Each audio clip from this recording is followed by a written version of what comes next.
Humans have always pursued the promise of glitter. From the first fragments of gold found on the banks of ancient rivers, to the luminous screens that today display constantly moving numbers, the idea of wealth has hypnotized the collective mind.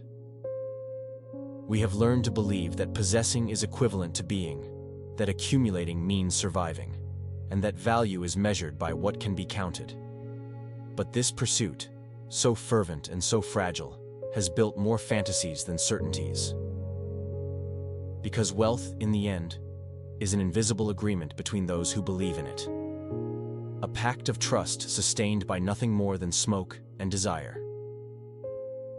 Throughout history, civilizations have been built on symbols that promised security: a coin, a title, a piece of paper signed by a king or a bank. All sustained by the shared faith of millions who believed these signs had power. But the symbol was never the thing itself. The currency was not the metal, but the trust. The banknote was not wealth, but a promise. And today, digital figures are nothing more than electrical pulses in a global circuit. We have confused representation with reality, and in that error, we have built entire empires. The mirage of abundance doesn't reveal itself immediately. It's gentle, enveloping, addictive. It comes with a feeling of well-being, with the comfort of possessing more than you need, with the sound of an economy that seems to move forward without pause. But beneath that noise, there's always a crack. History teaches us that all excess eventually reveals its fragility, that all wealth accumulated beyond expectations eventually gives way. Abundance, when it has no real roots, becomes a dream that ends when you wake up. Gold was the first mirage. A metal that shone like the sun, and soon became its symbolic substitute. With it, men felt they could master time, buy wills, secure their future. However, gold never fed, never healed, never saved lives on its own. It was faith in its brilliance that shaped empires, fueled wars, and destroyed civilizations. Thus began the great confusion between what has value and what only appears to have it.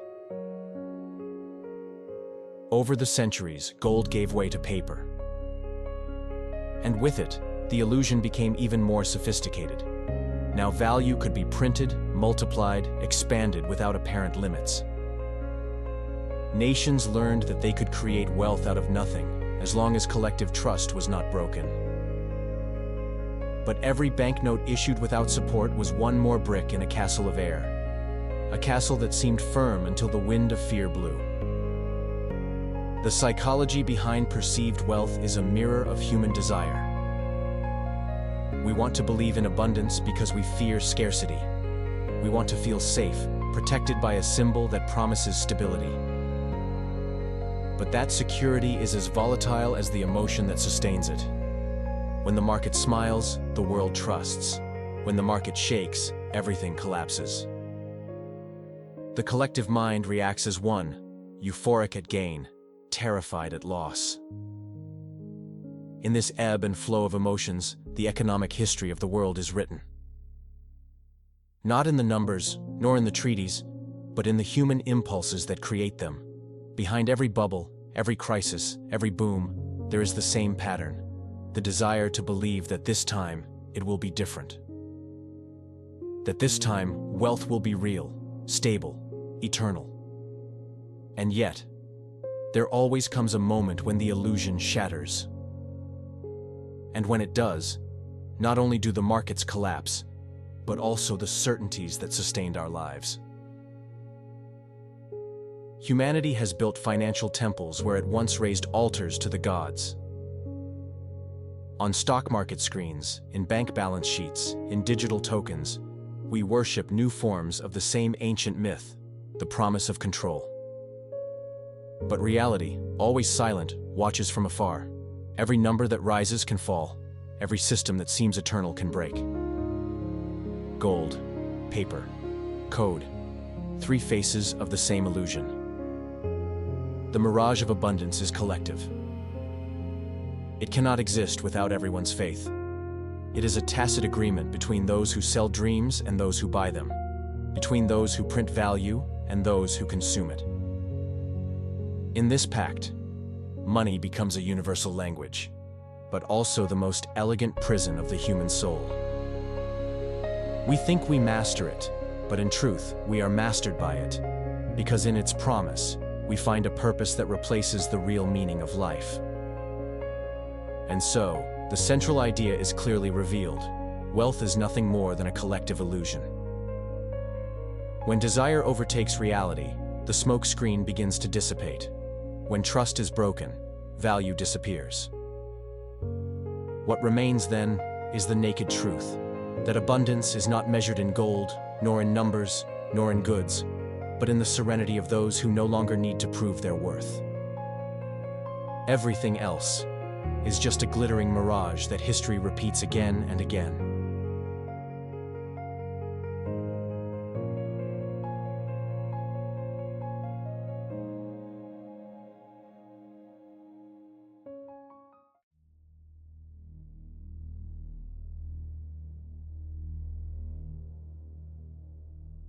Chapter 1: Gold and the Promise of Wealth.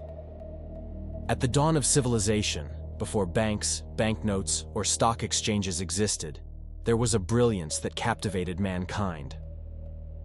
It was a golden reflection in the sun, a strange metal, resistant to the passage of time, immutable in the face of fire and oxidation.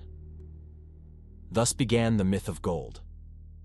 In it, man saw a symbol of the eternal, a spark of the sun that he could possess with his own hands. He extracted it from the earth with fervor, worshipped it like a god, and little by little, its brilliance transformed into obsession. Gold not only illuminated temples and crowns, but it began to illuminate, or rather blind, the human heart. The promise of gold was more spiritual than economic in its beginnings. Ancient civilizations associated it with divine power, the purity of the soul, and the dominion of the gods. The Egyptians covered their sarcophagi with it to ensure immortality. The Incas called it the sweat of the sun, and in Rome it became the symbol of imperial authority.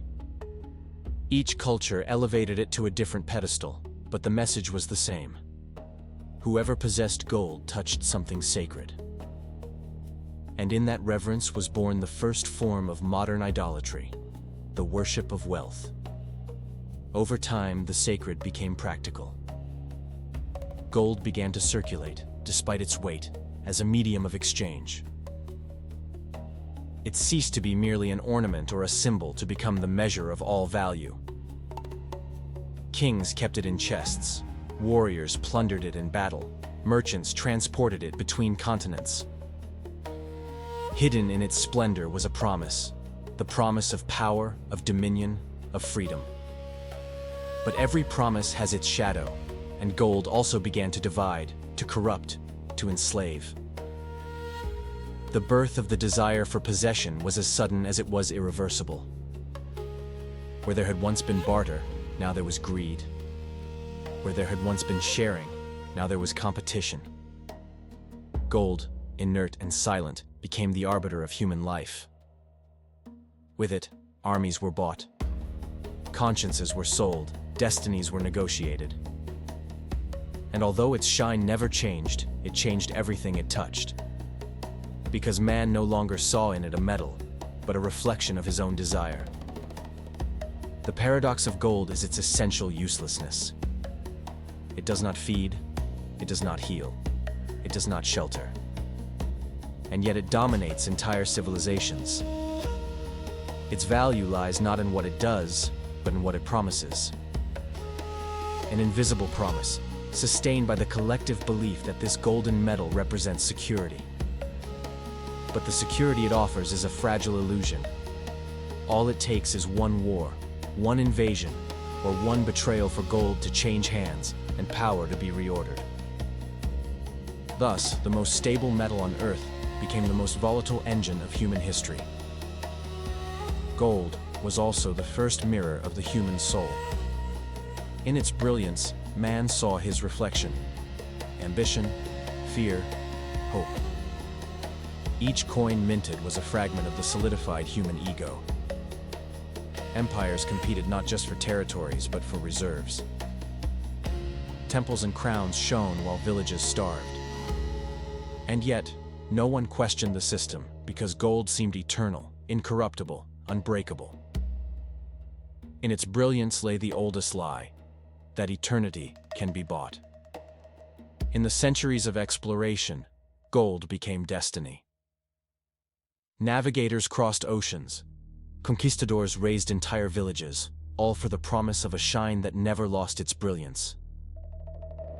Gold justified violence, sanctified greed, and shaped the maps of the world.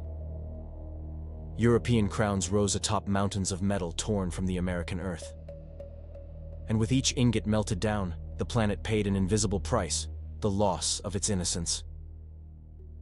But even then, gold never changed. It was man who changed before it.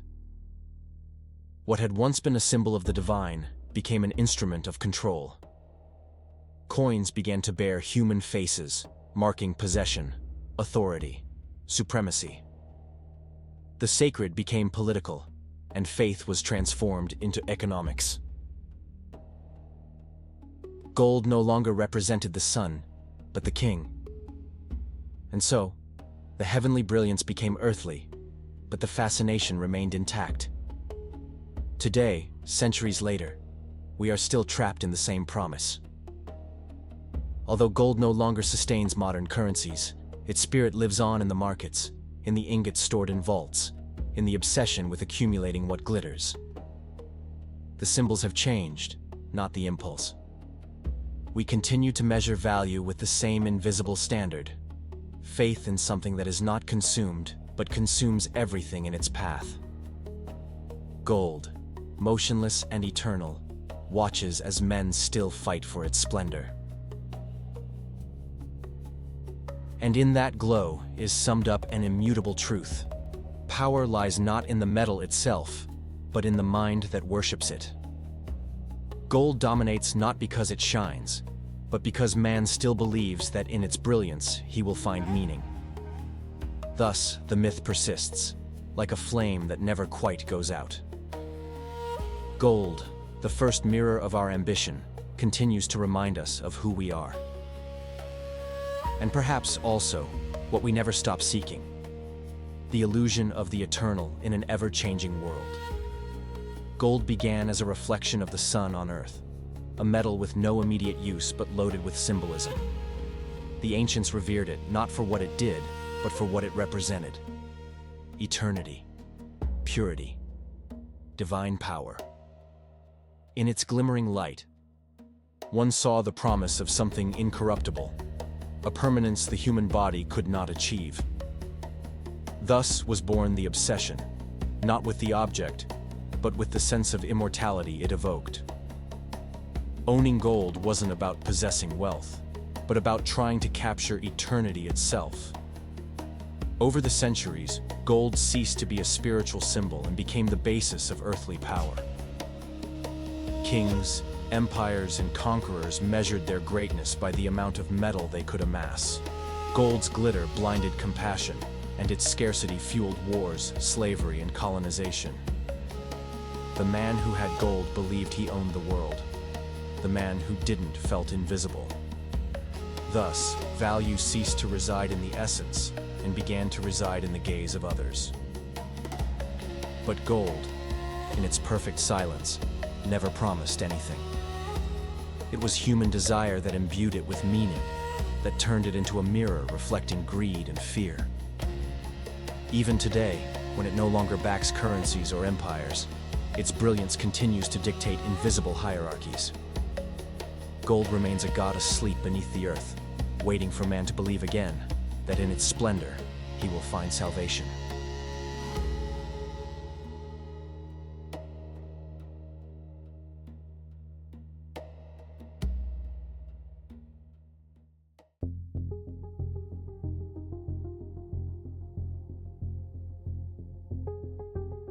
Chapter 2: Paper Money and Artificial Expansion. The man, tired of carrying the weight of gold, decided to transform it into a lighter symbol. Thus was born paper money, a written promise, a printed oath that behind each bill was something real. But that transition not only lightened their pockets, it also opened up a new world of faith and fiction. For the first time, wealth ceased to have a substance and became an idea sustained by trust. Each bill represented an invisible pact. I believe in this because others believe in this too. And so humanity began to trade not in metals, but in beliefs. Printed money multiplied with an ease that gold would never have allowed. Abundance became apparent, but no less powerful. It was a shared illusion, a collective faith that made the world go round. The artificial expansion of paper brought with it a new form of madness, that of unlimited growth. Governments discovered they could create wealth without mines or metals, just with ink and determination. Scarcity turned into instant abundance, and discipline gave way to excess. But each new bill diluted the original promise a little, like a truth repeated until it lost its meaning. Inflation appeared as the inevitable echo of self-deception. The value of things became volatile, and prices became distorted mirrors of an economy inflated by faith. Printed wealth expanded dreams, but it also multiplied debt and inequality. The paper, once a symbol of trust, became a fragile reminder of how easily it can be lost. Each boom was followed by a bust, as if reality were reclaiming its place. And yet, men kept printing, convinced that progress could be manufactured. Paper became addictive, a cheap drug that momentarily calmed the fear of emptiness. But the more it circulated, the further it drifted from the value it once represented. Debt has become the new gold. Central banks were erected as temples of a modern faith, where money creation was disguised as a technical miracle. The citizen, trusting, accepted the bill with a smile, unaware that each bill was an unsecured promise. Wealth has come to depend on a word that floats and vanishes as easily as it is printed: trust. But trust is the most volatile resource in the world. A single crack, a rumor, a doubt, is enough to bring down the castle of banknotes. Thus, the modern economy became an act of collective faith, a fragile dance between desire and fear. Wealth is no longer measured by what you have, but by what we all believe it's worth. And the entire structure of our world rests on that belief. People work, shop, and dream with papers that don't shine, but that govern like gold did. Paper, lighter than metal, weighs more heavily on the conscience. Because with it came the possibility of creating infinite wealth, and the certainty that no illusion can last forever. Humans, tired of the weight of gold, decided to transform wealth into something lighter, easier to multiply. Thus was born paper money, a written promise, a symbol that represented the gold that no one could see anymore, but that everyone believed they owned. Each banknote was an invisible pact between governments and citizens. Trust me, and this paper will have value. For the first time in history, abundance became a matter of faith, a shared illusion sustained only by human trust. That change marked a turning point in the collective mind. Money ceased to be something tangible and became a floating, malleable, almost magical idea. The leap from gold to paper was more than a technical shift. It was a profound psychological transformation. The man no longer worked for something that glittered in his hands, but for a printed promise. Value began to depend on the stability of a government, the reputation of a bank, the strength of a firm. Money, once limited by nature, could now be multiplied without limits, as if abundance could be manufactured at will. But each new bill diluted the essence of the value a little, like the echo of a voice that repeats itself until it loses its original truth.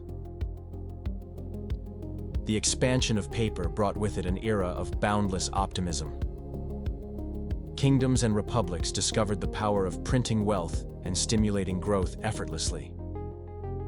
Scarcity was replaced by the illusion of abundance, and gold, the ancient guardian of balance, was relegated to the silence of the vaults.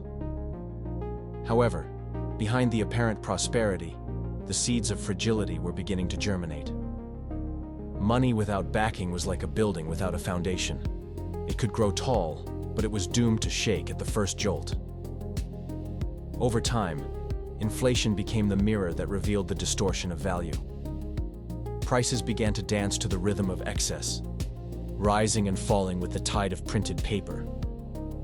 The common citizen, caught between faith and necessity, continued to accept bills without knowing if they would be worth the same the next day. Trust, that invisible resource, has become more precious than gold itself. And when trust was shattered, economies collapsed like houses of cards swept away by the wind of fear. The 20th century witnessed the rise of debt as a driver of artificial expansion. Governments learned to finance wars, projects, and bailouts without touching a single bar of gold. Money became a promise of future payment, an endless chain of deferred hopes. Central banks, like modern alchemists, transformed air into credit and credit into apparent prosperity. The cycle was addictive: print, grow, go into debt, and print again. Collective faith in the financial system reached almost religious proportions. The temples were no longer made of stone, but of white marble and digital screens displaying ascending numbers.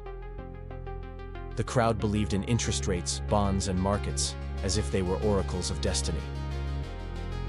Money ceased to be a means and became an end, the new modern divinity that promised security, power, and eternity. But any faith that ignores its limits eventually becomes idolatry. And then the crises came. When the impression surpassed reality, the veil was torn.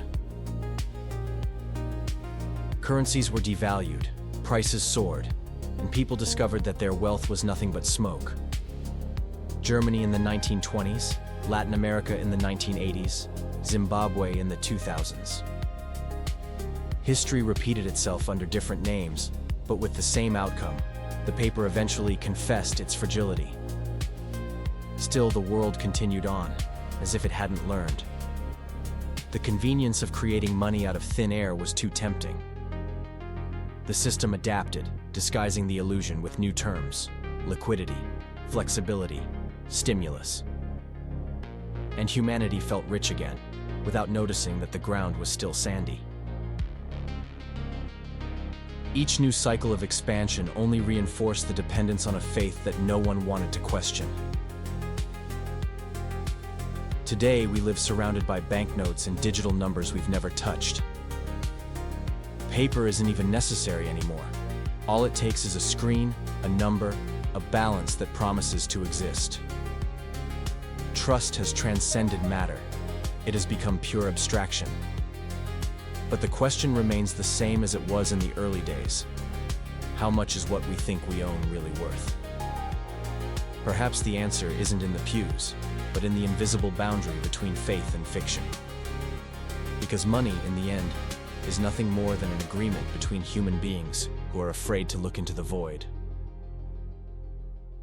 Every bill, every number in an account, is a reminder of our need to believe in something. We create so as not to feel the vertigo of nothingness. We print so as to forget that wealth, like life, is impermanent.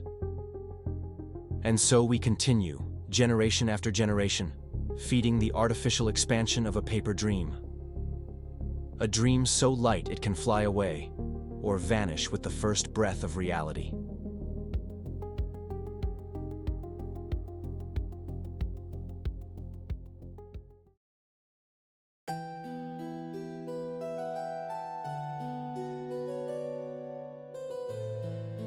Chapter 3: The Tulip Bubble, the First Modern Mirage. The 17th century witnessed one of the most curious and symbolic economic phenomena in human history. At a time when trade flourished and sea routes linked distant continents, the Netherlands became the financial center of the world. Wealth flowed through its ports, and the emerging bourgeoisie began to dream of eternal prosperity. But in that same setting, where economic rationality was supposed to dominate, a fever as absurd as it was fascinating was born: the adoration of a flower. The tulip, with its exotic colors and elegant shapes, became a symbol of status, beauty, and economic power. What began as a simple botanical taste soon became a collective obsession. It was the first time that desire so visibly overcame reason, and the market became a reflection of the human soul, impulsive, ambitious, and afraid of being left behind. Tulips had arrived from the Ottoman Empire, and their rarity made them luxury items. Each variety had a different value, depending on the color, shape, or striations of its petals. On the merchants' tables, bulbs were traded like gold ingots. Purchase and sale contracts passed from hand to hand before the flower had even bloomed. Futures, promises, and rights to plants that didn't yet exist were sold. And so was born what many economists consider the first speculative market in history. Tulips weren't just flowers, they were stocks, dreams, and bets. In every transaction, the hope of getting rich mingled with the anxiety of losing everything. And in that mix of desire and fear, the first modern bubble blossomed. Euphoria spread throughout the Netherlands. Ordinary people sold their properties to invest in tulips. Craftsmen, sailors, and merchants rushed to the market, convinced that the price would continue to rise forever. Makeshift auction houses were filled with buyers competing for bulbs with almost poetic names: Semper Augustus, Admiral van der Eyck, Viceroy. A single bulb could cost as much as a house on the canals of Amsterdam. The entire country seemed mesmerized by the color of a flower that promised fortune. No one questioned its value. The tulip had become a collective symbol of hope and economic power. But beneath that illusion, the economy was beginning to crumble. The tulip mania phenomenon was more than just an economic anecdote. It was a lesson in market psychology. Expectations, rumors, and collective greed inflated prices beyond all logic. Contracts multiplied, and fictitious liquidity grew like an invisible bubble. However, every system based on illusion is destined to collapse. It took just one unfavorable winter and a few defaults to shatter confidence. Buyers disappeared, prices plummeted, and the world's most coveted flower became just that again: a flower. Entire families lost their fortunes overnight. Contracts became worthless, and debts flooded the courts. Holland awoke from its golden dream with a bitter taste. Wealth can evaporate as quickly as it blooms. Chroniclers of the time described the collapse with astonishment and sadness. What had been a symbol of national pride became collective shame. Many tried to find someone to blame: the merchants, the speculators, the bankers. But in reality, the real culprit was invisible: human nature. The same mind that invented commerce and wealth had also created its own mirage. The desire to win, the need to belong, the fear of missing out. All these impulses came together to inflate an illusion. And although the episode lasted only a few years, it left a scar on economic history that never disappeared. Tulip mania was the first demonstration that value lies not in the object, but in the collective belief. And when that belief is broken, everything else falls apart. The impact was profound.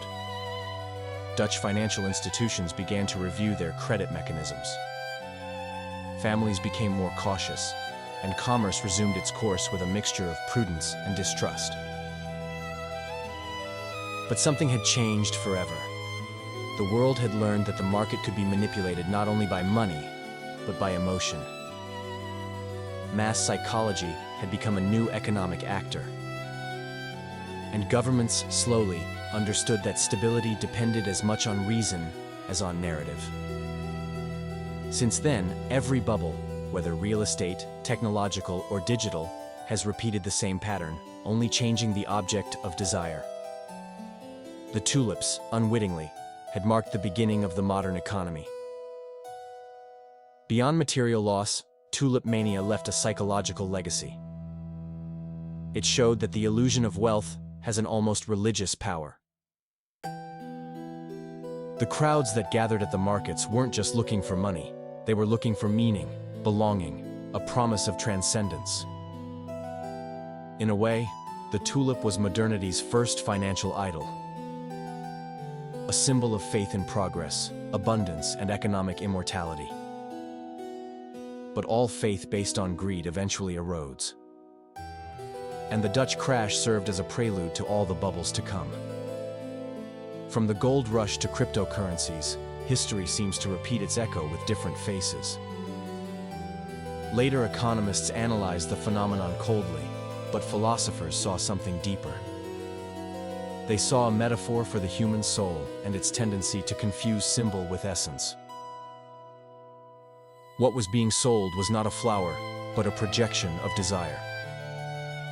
The market, in that sense, was a mirror of the collective unconscious. Each purchase represented an affirmation of faith in the promise that value could multiply without limit. But nature, ever balanced, took care to restore the proportion. The tulip bloomed, withered, and died, reminding the world that nothing grows forever. In that simple cycle lay the truth that the markets had forgotten. Beauty is fleeting, and so is greed. Over the centuries, tulip mania has transformed into an economic legend, taught at universities and cited during every financial crisis. But beyond the charts and analyses, it remains a poetic warning. It reminds us that behind every bubble lies a collective narrative, a story that convinces the world that something worthless can be priceless.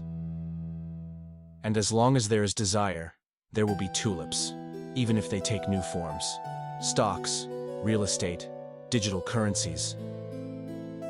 Humans will continue to chase the reflection of wealth, unaware that sometimes the brightest glow is only a harbinger of a fall. The tulip was the first mirror in which the world saw its ambition reflected. And since then, the mirage has never disappeared.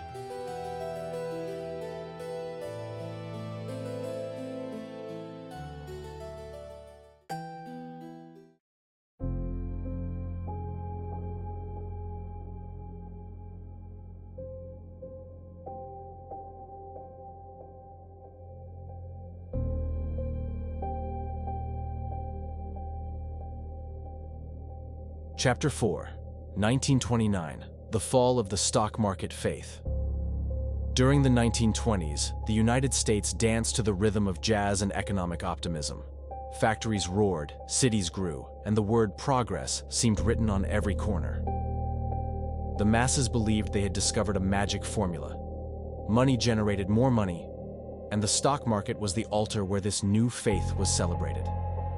From small investors to big bankers, everyone wanted to participate in the banquet of infinite growth.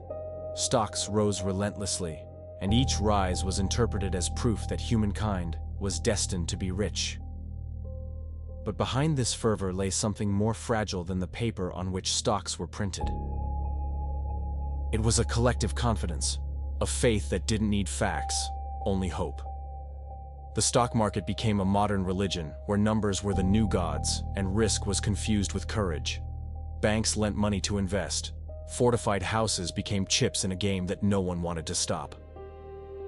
It was the perfect illusion, a choreography of abundance sustained by the shared belief that everything would continue to rise.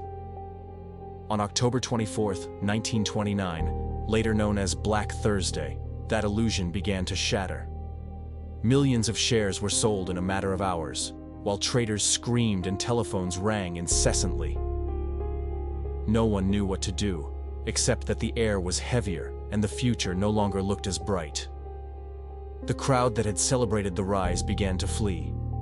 pushing towards the invisible exits of a burning building. The following days were a succession of panic. Banks closed, savings disappeared, and fortunes evaporated in a matter of minutes. Newspapers showed pictures of men in expensive suits staring into space, unable to understand how their wealth could have disappeared so quickly. This wasn't just a financial crisis, it was a crisis of faith. Because the economy wasn't sustained by money alone, but by the belief that that money was worth something. At the heart of the disaster, President Herbert Hoover tried to calm the nation. His speeches spoke of solid fundamentals, of imminent recovery, of the American spirit. But words no longer held any value, because the public had lost the only thing that sustained the system: belief. The market had proven that it was not a temple, but a theater. And the spectators, who believed they were attending a successful play, discovered that they were trapped inside a tragedy. The crash of 1929 was more than a financial accident. It held up a mirror to human nature.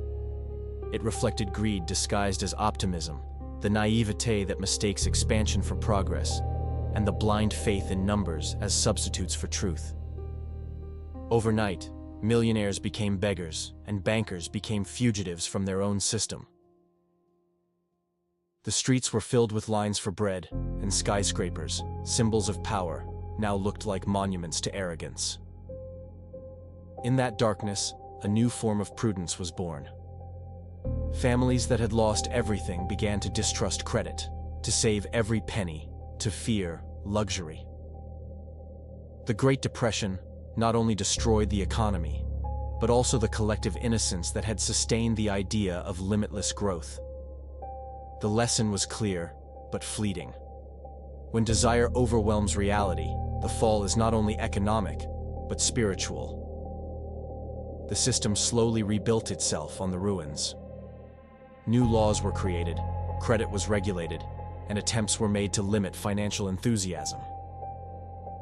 However, like all human lessons, that memory faded over time. In each new century, the same impulse returns, dressed in a different name, a different technology, a different symbol. Greed masquerades as innovation, and illusion once again presents itself as progress. Almost a century later, the crash of 1929 remains an uncomfortable reminder. Because the stock market was never just a marketplace, it was the stage where humanity projected its deepest dreams and fears. In every cycle of euphoria and collapse, the same truth is revealed. Wealth, like faith, is sustained as long as everyone chooses to believe in it. And when that belief is shattered, neither gold nor paper can stop the soul's fall. 1929 marked the end of an era of innocence and the birth of the modern economy. Governments understood that the market was too powerful to be left alone, and citizens learned that the promise of eternal wealth always comes at a price. Since then, the financial world has lived between the memory of the abyss and the desire to repeat the ascent. As if humanity could not help but believe again, even knowing that all faith in abundance has its collapse date. The 1920s were a dance of light and promise. A decade bathed in the optimism of Reconstruction after the Great War. On the streets of New York, skyscrapers rose like cathedrals of a new creed, that of limitless progress. Factories produced more than the world could consume, wages rose, and credit flowed like an inexhaustible river. It was the age of the automobile, the radio, and jazz. The world had survived the horror and now believed that nothing could stop its rise. Amid this fervor, the New York Stock Exchange was transformed into the beating heart of the American dream.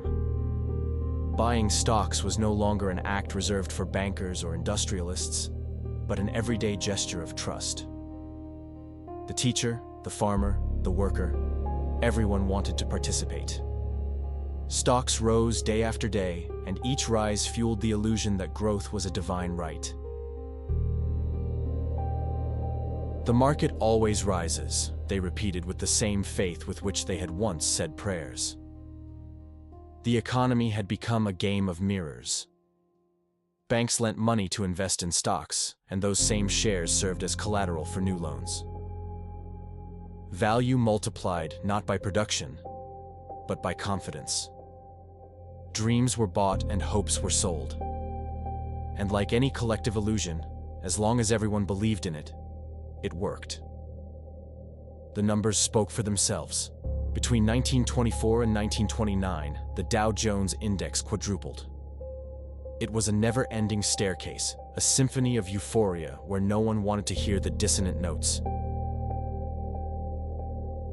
Newspapers spoke of the new economy. Economists proclaimed the end of the crisis cycles, and politicians assured that poverty would soon be a thing of the past. Collective faith had reached an all-time high, and no one imagined that at that very moment, the ground was beginning to crack. October 24th, 1929, dawned like any other day. But when the market opened, an avalanche of sell orders collapsed the system. Within minutes, stocks plummeted, and with them, the heart of an entire nation. Brokers screamed, phones rang unanswered, investors clutched worthless securities. It was Black Thursday, the day faith broke. The slide continued for days, with ever-deepening spikes of panic.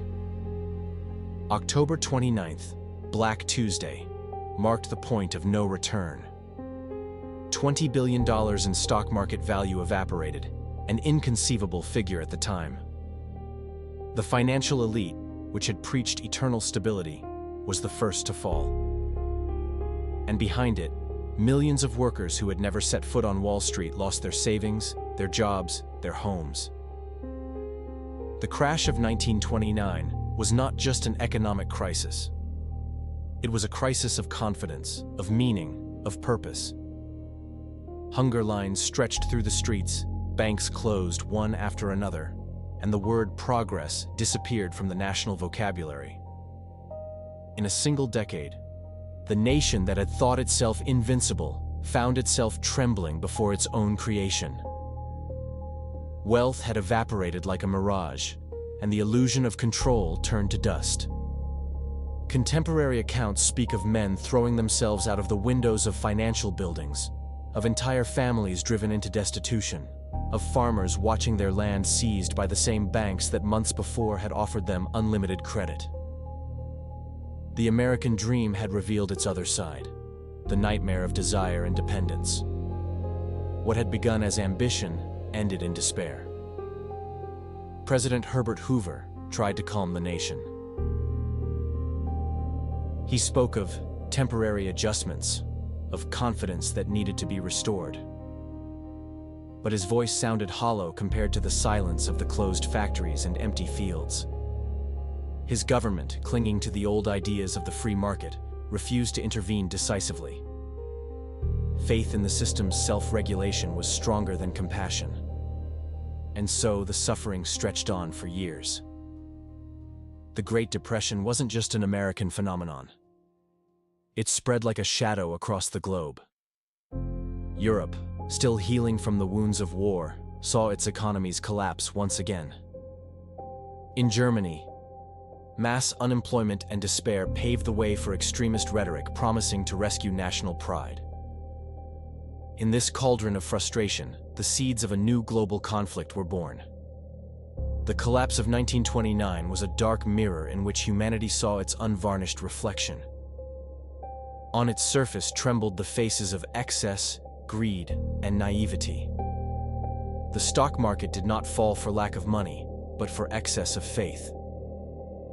A faith that believed that numbers could multiply infinitely, that upward graphs were proof of evolution, and that prosperity was destiny, not circumstance. In the following years, Franklin D. Roosevelt would take power and launch the New Deal, a set of policies that transformed the relationship between the state and the economy.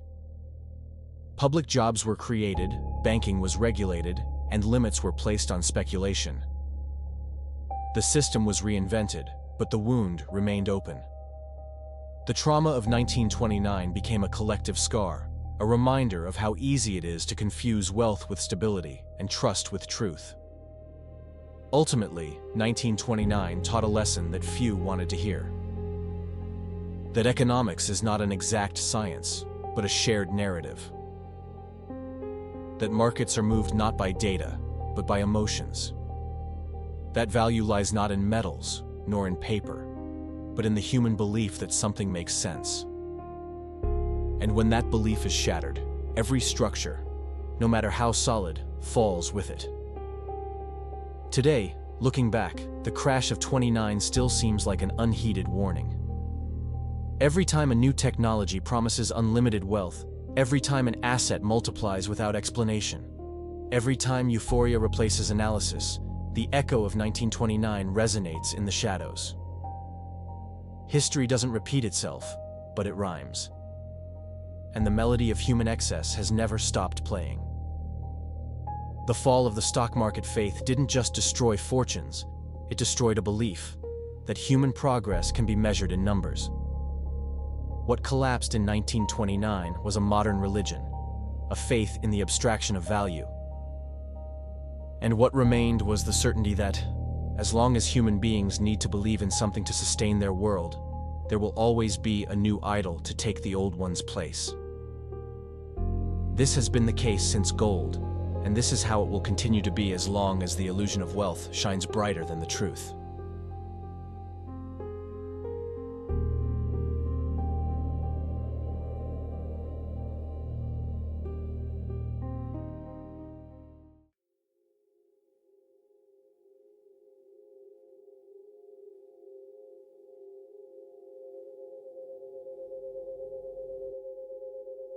Chapter 5, 2008, The Hollow Brick. For centuries, human beings have sought refuge in the tangible. After so many paper bubbles and smoky promises, bricks seem to offer an almost sacred certainty. A house could not disappear, nor evaporate like a stock market value. The earth, solid and eternal, represented the security that gold no longer provided and that paper had betrayed. It was the ultimate symbol of stability, the home as an investment, as an inheritance, as an identity. But even the firmest walls can hide invisible cracks. At the beginning of the 21st century, the United States was experiencing its own financial renaissance. Interest rates were low, credit was abundant, and consumer culture was at its peak. People no longer bought houses to live in, but to make money from them. It was the American dream reconfigured, bricks as banknotes, housing as casino chips. Banks fueled that dream with mortgages that no longer required proof of income or credit history. All you had to do was wish, and debt did the rest. So-called subprime loans multiplied daily. These were mortgages offered to people with little ability to pay, but with an irresistible promise: a house today, debt tomorrow. On the desks of financial institutions, contracts piled up as if the paper could hold up the sky. But the secret of the system wasn't in the houses, but in the invisible mechanisms that transformed them into financial gold. Banks packaged thousands of mortgages into complex products called CDOs, collateralized debt obligations, and sold them to investors around the world. It was modern alchemy, turning risk into return. Each mortgage, regardless of quality, was chopped up, blended, and sold in portions labeled safe. Rating agencies bestowed their blessing with 3 magic letters: AAA. Investors trusted, banks collected commissions, and brokers celebrated each signing with champagne. The entire system rested on a single belief: that housing prices would never fall. And for a while, it seemed true. Between 2002 and 2006, the average property value in the United States doubled. Builders couldn't keep up. Loans were being granted in minutes, and the news spoke of the new era of bricks and mortar. Ordinary families became speculators, buying second and third homes in the hopes of reselling them at higher prices. The home, that intimate symbol, was transformed into a commodity. It was real estate fever, and no one wanted to be left out. But like all illusions, it only took a moment for the bubble to begin to deflate. In mid-2007, the first subprime mortgages began to default. Banks, which had bet that home values would continue to rise, found themselves with properties worth less than the debts backing them. Homes began to empty, entire neighborhoods fell silent. And suddenly, the mountains of debt that had looked like gold were revealed for what they were: hollow, substanceless bricks, held together by broken promises. The collapse spread with the speed of fear. Major investment banks like Lehman Brothers, which for more than a century had symbolized the soundness of Wall Street, collapsed within days. On September 15, 2008, Lehman filed for bankruptcy, triggering the largest failure in American history. Thousands of employees lost their jobs, global markets collapsed, and the world economy ground to a halt. The system had collapsed under the weight of its own greed. Fear spread to every corner of the globe. In Europe, banks that had bought US mortgage bonds began to falter. Governments had to step in with multi-billion-dollar bailouts, while citizens watched in disbelief as their money was being used to save the very institutions that had caused the disaster. The crisis went global, and what had begun as a financial mistake ended up becoming a moral crisis. Faith in the stability of the system was shattered once again. The Federal Reserve lowered interest rates to near zero, attempting to revive the economy. Millions of families lost their homes, their savings, and their sense of security. In the affected neighborhoods, the streets were filled with empty houses, ghosts of a time of illusory abundance. The recession that followed was the deepest since 1929. And just as then, the lesson seemed clear. Debt-based wealth is an elegant form of deferred poverty. The scandal was not just economic, but ethical. The executives who had created the toxic products received million-dollar bonuses while millions of people lost their jobs. Audits revealed that the same banks had bet against the products they themselves sold to their clients. The system had become a cycle of institutionalized self-deception, where short-term gain justified any lie. It wasn't a market crisis. It was a crisis of the soul. Governments, pressured by the collapse, approved bailout programs that injected trillions of dollars into the financial system. The largest of all, TARP, allocated more than $700 billion to prevent total collapse. The banks were saved, but the people were not. And with that decision, a new distrust was born. The idea that the system always protects the powerful and lets the weak fail. It was the beginning of an era of economic and political polarization that still defines the 21st century. The 2008 real estate bubble was not an accident, but the logical result of a model that confuses value with desire. Houses ceased to be homes and became financial assets. Banks stopped assessing risk and started selling illusions. People stopped thinking about what they needed and started betting on what they longed for. Every brick, every loan, every signature on a piece of paper fueled the illusion that wealth could be built on infinite debt. The most disturbing thing was that, just a few years later, the world did the same thing again. Low rates and massive stimulus revived financial markets. Stock markets rose again, property prices recovered, and the narrative of progress returned. But the roots remained the same: faith, debt, and excess. The system didn't learn prudence, it only learned to fall more gently. Behind the 2008 crash lies an ancient truth: human beings need to believe they can master the future. Finance, with its technical language and upward-sloping charts, is just a modern version of the oracle. And bankers, the new priests of capital, interpret invisible signs with the same faith once placed in the stars.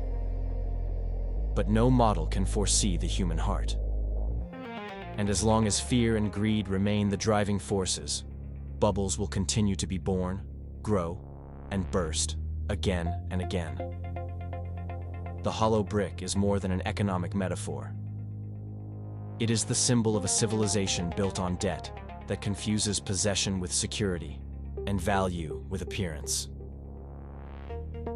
What collapsed in 2008 wasn't just houses or banks, it was the idea that progress could be sustained without limit.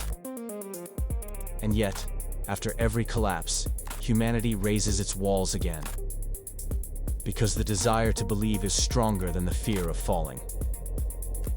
And so each generation erects its own temple of wealth. Sometimes it's gold, sometimes paper, and sometimes brick. But the same question resonates in all of them. How much of what we think we have is real?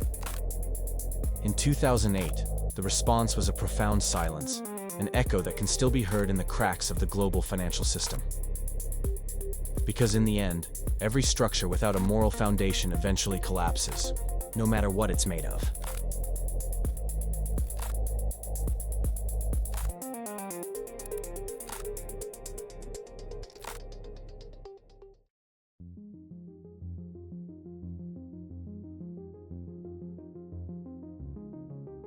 Chapter 6: Cryptocurrencies and Digital Bubbles.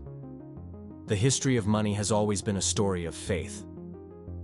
From the first gold pieces to banknotes printed with ink and promise, value has depended less on the metal or the paper itself, and more on the collective belief in its power.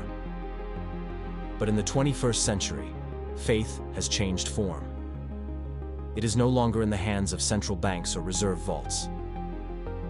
It is now found in algorithms, blockchains, and bright screens that flash with weightless numbers.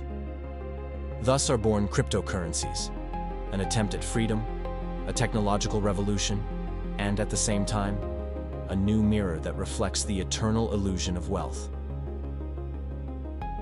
Bitcoin, launched in 2009 by the enigmatic Satoshi Nakamoto, was presented as a manifesto against the traditional financial system. A system without intermediaries, without banks, without borders. Each transaction recorded on a decentralized, inviolable, mathematical network. The promise was powerful, to give individuals control over their money. But over time, this libertarian vision became contaminated by the same virus that has infected all forms of wealth throughout history: greed. In 2017, the world saw the first big digital burst of euphoria. Bitcoin went from being worth a few dollars to over 20,000. Stories of instant fortunes multiplied, of young investors retiring before the age of 30. But there were also scams, swindles disguised as innovation, phantom projects that promised to change the world. It was a modern fever, identical to tulip fever, but with code instead of flowers. The phenomenon wasn't just financial, it was psychological. Cryptocurrency represented a collective dream: independence, wealth without physical labor, the triumph of the individual over the system. But behind that promise was volatility, manipulation, and pure speculation. Digital markets became arenas of emotion, where fear and euphoria were worth more than logic. On forums and social media, digital crowds replaced the stockbrokers of 1929, repeating the same ritual of blind trust. Cryptocurrencies were born with the idea of eliminating the need for intermediaries, but paradoxically, they created new centers of power. Exchanges, virtual wallets, and tech giants took on roles similar to the banks they claimed to challenge. Platforms that promised decentralization transformed into digital kingdoms with their own rules, where millions of users deposited their faith and their money without fully understanding the risks. Thus, the utopia of autonomy became once again a system of invisible dependency. But what is most fascinating and disturbing is how the language of money has transformed. In the past, gold could be touched, the banknote could be held. Today, value is measured in bits, in lines of code. Cryptocurrencies exist in a space where the real and the symbolic blend, where the human desire for control masquerades as technological innovation. What was once tangible is now a total abstraction, and trust has shifted from institutions to the algorithm. However, every bubble begins with a compelling story. And the cryptocurrency narrative was no different. There was a narrative of revolution, of economic justice, of hope in the face of the disillusionment with traditional systems. But as in every cycle of illusory wealth, the story became an excuse to inflate prices, to multiply the sense of success, to feed a market of mirrors. When the price of Bitcoin fell dramatically, thousands discovered that the wealth they thought they had was just digital smoke. The 21st century, however, hasn't learned from the past. The cryptocurrency bubble gave way to new forms of illusion. NFTs, metaverses, tokens of future promises. Millions of dollars invested in images, virtual land, and projects without tangible substance. The same excitement of tulips, the same faith of the 1920s, but on bright screens. It's the continuation of an ancient story, humanity chasing value where there are only reflections of desire. Still, it would be a mistake to reduce everything to fraud or delusion. Behind the speculation, there is also a seed of real transformation. Cryptocurrencies introduced new ideas about economic sovereignty, transparency, and personal control over value. Perhaps not all currencies will survive, but the concept of decentralization will remain one of the most disruptive ideas of the century. It is a reminder that every illusion has a spark of truth, and that even a mirage can point away. Today, as governments explore their own digital currencies and central banks watch from afar, the cycle repeats itself. Trust migrates again. Wealth reinvents itself. What began as rebellion becomes institutionalized, and what was the promise of freedom becomes embedded in the system. The history of money, in its purest form, is a story of mirages that change shape but never disappear. Because as long as there is desire, there will be illusion. And as long as there is illusion, wealth will remain a dream that human beings pursue, even though they know, deep down, that it can always vanish with a click.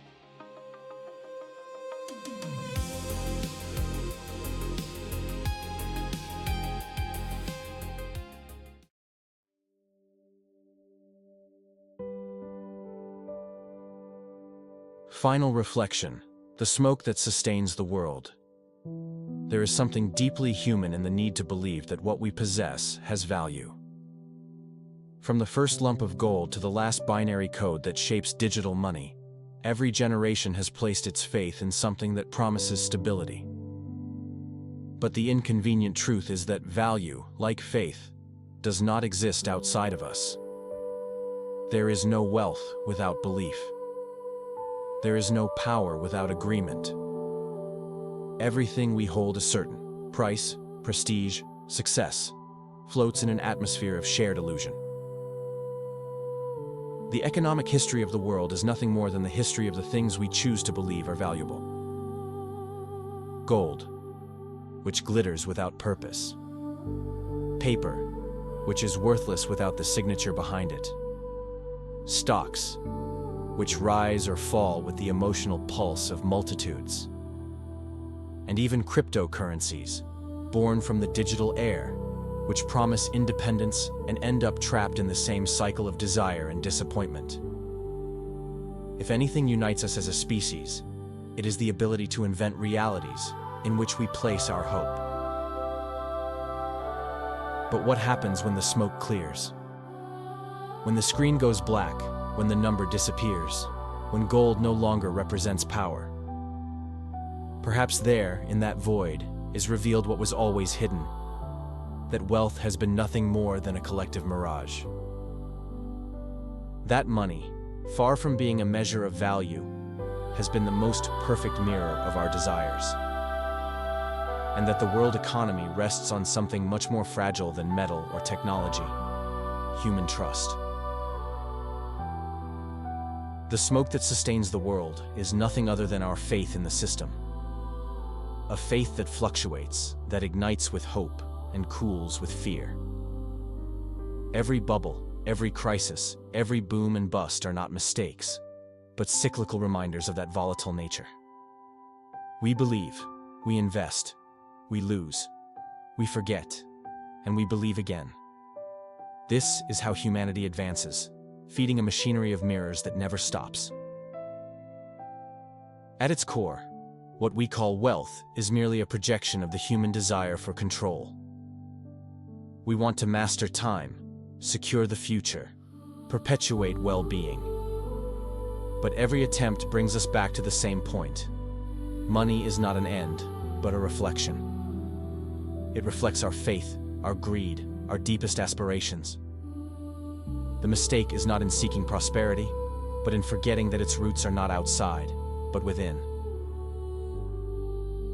The listener who has made it this far knows, no currency is eternal. No economy is invulnerable. The only constant is change, the exchange of symbols, the replacement of one dream by another. Rome fell, the tulips withered, the banks went bankrupt, the digital markets exploded. And yet the wheel kept turning, driven by the faith of those who still believe. Because without faith, there would be no commerce. Without illusion, there would be no economy. So what is value? A number, a metal, an algorithm, or something deeper? Perhaps true value lies in what remains when all else dissolves. In shared trust, in creativity, in the human capacity to reinvent the world again and again. If money is smoke, it is we who blow it into shape. And that act, believing, is both our greatest strength and our eternal trap. Smoke can be beautiful when the sun hits it. It may seem solid, even eternal, as it slowly rises into the air. But in the end, it vanishes. This is true of every currency, every system, every illusion of wealth. All that glitters dissolves, and what remains is the invisible, the consciousness of having believed. So when you hear about fortunes, cryptocurrencies, stock markets, property, or gold, remember this. What the world calls wealth is just a form of organized faith. And the real thing, the truly real thing, rarely shines.